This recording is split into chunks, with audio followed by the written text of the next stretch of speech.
मी माननीय उपमुख्यमंत्री महोदयांना भेटलो, त्यांना सगळी वस्तुस्थिती सांगितली. दोन्ही सभागृहामध्ये हा विषय निघाला.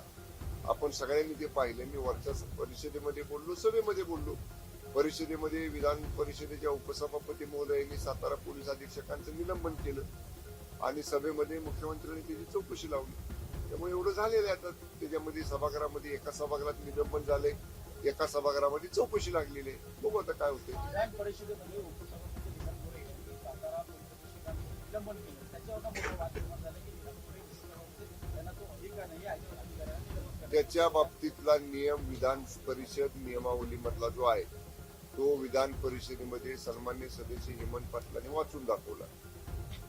त्या आसनावरती उपसभापती किंवा तत्सम प्रभारी सभापती जरी बसलेले असले आणि त्यांनी जरी एखादा निर्णय घेतला, निर्देश दिला, आदेश दिला, तर तो सभापतींच्या अधिकारात जे आदेश असतात तेवढेच त्याला अधिकार आहेत.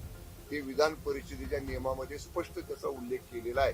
त्यामुळे माननीय उपसभापती विधान परिषद माननीय निलमताई गोरे यांनी दिलेले जे सकाळचे आदेश आहेत ते विधान परिषद नियमावलीच्या कामकाजाच्या अनुसरून, कामकाजात त्यांना दिलेल्या अधिकारात अनुसरून नियमाच्या चौकटीत असणारेच त्यांनी आदेश दिलेले आहेत.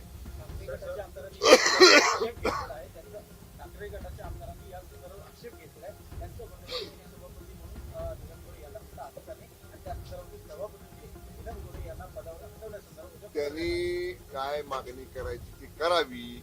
त्यांनी विधान परिषद नियमाचं पुस्तक वाचावं. विधान परिषद नियमाचं पुस्तक त्यांनी त्याचा अभ्यास करावा.